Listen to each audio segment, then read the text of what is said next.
इस बार जो चंद्र ग्रहण है ये बहुत अच्छे सहयोग नहीं दे रहा। इस ग्रहण के बाद राजनीति के अंदर कुछ जरूर उथल पुथल होने वाली है। वेस्ट बंगाल, आसाम, उत्तरांचल, इन सब जगहों पे कुछ ना कुछ मेजर इशू आ सकता है।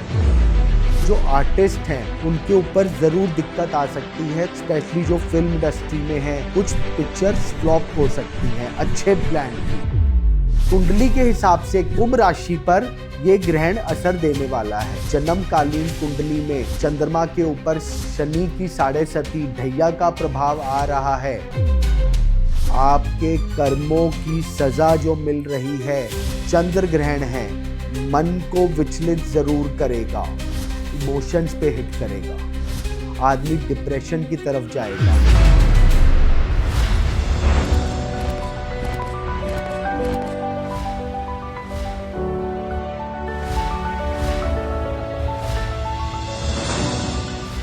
जय मां पहाड़ी।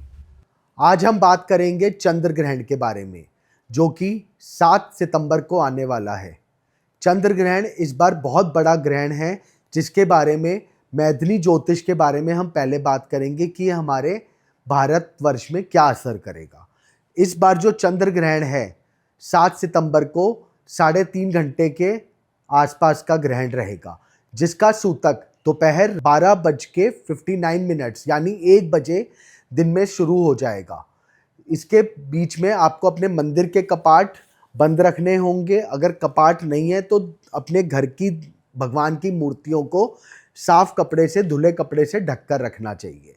साथ ही में जो भी ग्रहण का टाइम होगा, सूखी सामग्री के अंदर कोई दिक्कत नहीं है, बट अगर कोई आपका दूध है, चटनी है, अचार है, इस तरह की चीज़ें हैं तो उस पर कुशा रखिए ताकि उसको दोष नहीं लगता, क्योंकि कुशा ग्रहण के जो अशुभ परिणाम खाद्य सामग्री पर आते हैं उन पे नहीं आने देते। इसी प्रकार जो आपकी, अगर किसी के घर में गर्भवती महिला है तो घबराने की ज़रूरत नहीं है। एक तो कुशा ज़रूर साथ में रखिए। कुशा साथ में रखने से आपके कोई भी दिक्कत नहीं आएगी। साथ ही में कुंडली के हिसाब से कुंभ राशि पर यह ग्रहण असर देने वाला है, जिसके अंदर कुछ राशियों पर यह विशेष प्रभाव डालेगा, जो मैं आपको नेक्स्ट वीडियो में बताऊंगा कि किस किस राशि पर क्या क्या असर कैसे रहेगा और उसकी क्या क्या रेमेडीज होंगी। ये आप हमें फॉलो और सब्सक्राइब जरूर कर लीजिए ताकि आपको अगली भी लिंक्स और उनकी नोटिफिकेशन जरूर आने लग जाए। आज हम बात कर रहे हैं ग्रहण का कि भारत पे क्या असर करेगा। इस ग्रहण के बाद राजनीति के अंदर कुछ जरूर उथल पुथल होने वाली है, जो कि 7 सितंबर से आपको दिखेगी। और जो मैंने आपको पहले भी बोला है कि पश्चिम तरफ वेस्ट बंगाल, आसाम, उत्तरांचल, इन सब जगहों पे कुछ ना कुछ मुझे अभी भी लगता है कि कोई मेजर इशू आ सकता है और पॉलिटिकल इशू भी आ सकते हैं। इनके अंदर विशेष ध्यान रखना पड़ेगा। हिंदू मुस्लिम राइट्स के भी मुझे दिख रहे हैं कि ग्रहण के बाद दिवाली तक ये बहुत ज़्यादा बढ़ सकता है। तो आने वाला टाइम मैथिली के हिसाब से, और ये जो ग्रहण पड़ रहा है ये बहुत अच्छे सहयोग नहीं दे रहा इन टर्म्स ऑफ जो आपका बंगाल साइड का है, वहाँ पर रॉयट्स और ये सब ज़रूर दिखते हैं।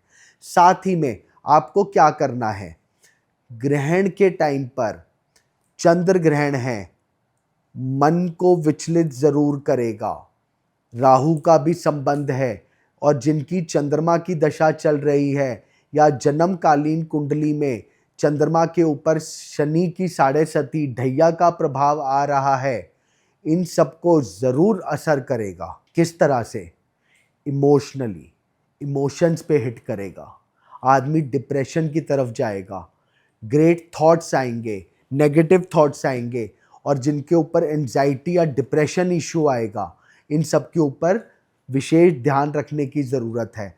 अगर हो सके तो बिल्कुल आप ध्यान रखिए कि कुंडली के अंदर अगर आपके संयोग खराब हैं और साथ में ग्रहण का भी असर आ रहा है तो शिव जी की उपासना ज़रूर करें।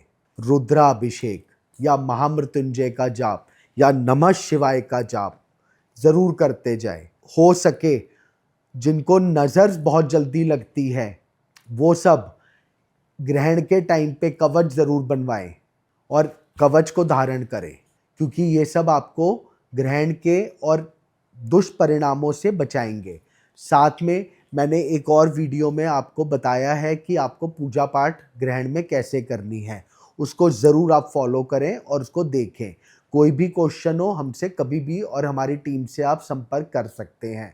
दूसरी चीज़, इस ग्रहण के दौरान अगर किसी को, मोस्टली लोग करते हैं कि हमें ये कार्य नहीं करना, ऐसा नहीं करना, इतना घबराने की ज़रूरत नहीं है। लेकिन विशेषकर ग्रहण के जो 3.5 घंटे हैं उसमें आप कुछ खाएं पिए नहीं। लेकिन अगर कोई प्रेग्नेंट वुमेन है या कोई मेडिसिन का है तो उसको खाने और लेने में कोई दिक्कत नहीं है, कोई परहेज नहीं है, उसका कोई दोष नहीं लगता। शास्त्र में भी दिया हुआ है, अगर आप पढ़ेंगे पुरोहित शास्त्र, कि आपातकालीन क्या, जो इमरजेंसी चीज़ें होती हैं उसके अंदर कोई भी दोष नहीं लगता। अगर आप खा पी कर के भी पूजा पाठ कर रहे हैं तो आपको दोष नहीं लगेगा। साथ ही में इस चंद्र ग्रहण के अंदर, क्योंकि ये ग्रहण बहुत इम्पॉर्टेंट है, पितृदोष अगर किसी को है तो उस पर ज़रूर काम कर सकते हैं। नहीं कुछ भी कर सकें तो किसी पंडित को बुला करके पितृ गायत्री का जाप करवा लीजिए। पितृ गायत्री का जाप करवा के या फिर भागवत का मूल पाठ करवा लीजिए या भागवत का 18वां अध्याय करवा लीजिए। आपको पितरों के दोषों से भी शांति प्राप्त होगी। वैसे विधान ये दिया हुआ है, जब आपका ग्रहण पूरा होता है उसके बाद स्नान आदि करने के बाद आपको तर्पण करना चाहिए पितरों के नाम का, और तर्पण के बाद पितरों के निमित्त एक विद्वान योग्य ब्राह्मण को दान, वस्त्र और दक्षिणा जरूर देनी चाहिए। दान में खाद्य सामग्री, ताकि पितरों का आशीर्वाद आप पे बना रहे, क्योंकि पितर ही हैं जो हमारे, मैं हमेशा बोलता हूँ, हमारी उन्नति का सबसे बड़ा कारक है। अब आप, काफ़ी लोग पूछते हैं कि जी दान हमें किस तरह का करना चाहिए। परेशान मत होइए, अपनी क्षमता के अनुसार 1.25 ग्राम से 1.25 मन तक जो आपकी पॉकेट अलाउ करे उस हिसाब से दान करिए। तो 8 तारीख को सुबह ज़रूर कुछ ना कुछ दान ज़रूर करें। कुछ भी ना हो सके तो एक दूध की थैली ही दान कर देना, आप देखिएगा बहुत फ़ायदा मिलेगा। दूसरी चीज़, अगर आपके घर में कोई प्रेग्नेंट वुमन है तो उसके लिए क्या करना है। एक मैंने आपको कुशा तो बोली, साथ में अगर गोपाल सहस्त्र नाम का पाठ और दुर्गा कवच का पाठ उस टाइम पे कर लिया जाए ग्रहण के टाइम पे, तो बहुत फ़ायदा मिलेगा और आने वाले बच्चे को बहुत अच्छे योग प्राप्त होंगे। साथ ही में देवी की उपासना ज़रूर करें, अपने कुल देवी देवता को प्रणाम करते हुए उनका कवच पढ़िए। मैं हमेशा बोलता हूँ कवच बहुत इम्पॉर्टेंट है। और क्षमा प्रार्थना, आपके कर्मों की सज़ा जो मिल रही है उनकी क्षमा भी आप ग्रहण में मांग सकते हैं। क्षमा याचना करिए, प्रायश्चित कर्म करिए।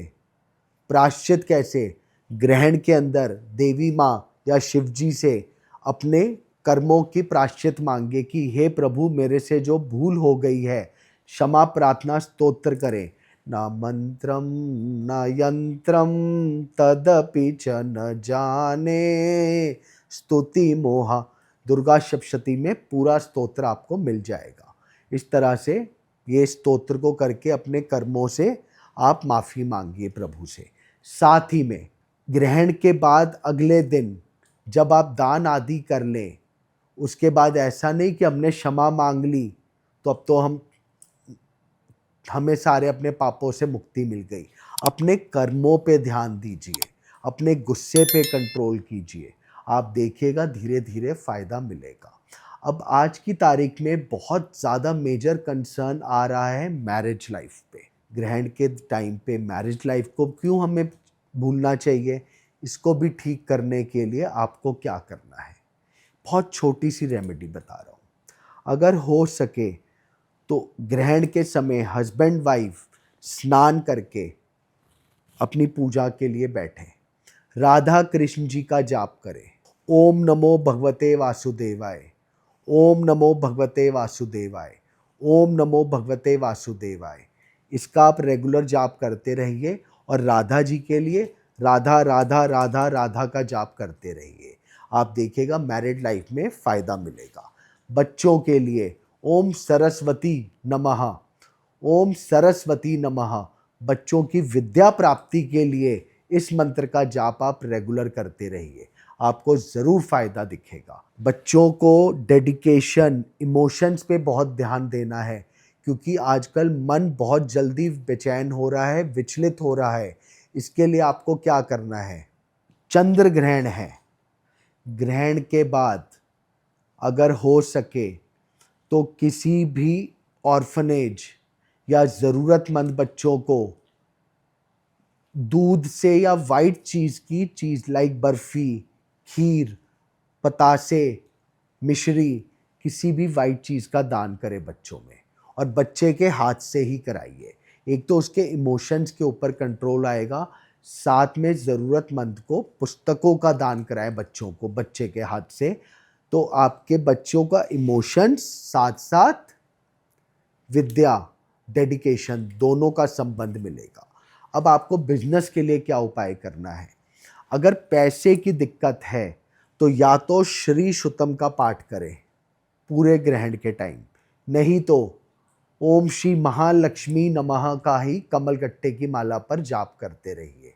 नहीं ये भी कर सकें तो किसी विद्वान पंडित को बुला करके अपने घर में उस दिन लक्ष्मी सहस्त्र नाम का पाठ करवा लीजिए, क्योंकि चंद्रमा 16 कारक का स्वामी है, 16 कारक और साथ में 16 कलाओं का स्वामी है। 16 कलाओं के अंदर आपको जो आर्टिस्ट हैं उनके ऊपर ज़रूर दिक्कत आ सकती है, तो चंद्रमा का उपाय उनको ज़रूर करना चाहिए। स्पेशली जो फिल्म इंडस्ट्री में है या इन सब में, उनको एक प्रॉब्लम कुछ टाइम के लिए आ सकती है। कुछ पिक्चर्स फ्लॉप हो सकती हैं अच्छे ब्रांड की, जहाँ पर अच्छे आपको बैनर्स दिखेंगे वो भी फ्लॉप जा सकती हैं, क्योंकि चंद्रमा हिट करेगा ग्रहण पे और वो कलाओं का स्वामी है। साथ में शनि का संबंध बन रहा है, तो इसके अंदर क्या होगा, डिलेज होंगे। तो ये छोटी छोटी रेमेडीज़ आपको ज़रूर फ़ायदा देंगी। तो ये जो आपको चीज़ें मैंने बताई है इनको ज़रूर फॉलो करें। साथ ही में आपसे एक विनती है, हाथ जोड़ करके मेरे चैनल को सब्सक्राइब, फॉलो ज़रूर करिए और रिंग आइकॉन दबाना मत भूलिए, ताकि जो भी वीडियो डलती हैं उनका आपको नोटिफिकेशन आ जाए। प्लस आपके क्वेश्चंस का हमेशा इंतज़ार रहेगा। आप लोग जो टॉपिक मुझे देंगे मैं उस पर वीडियो बनाने की पूरी कोशिश करूँगा। जय माता।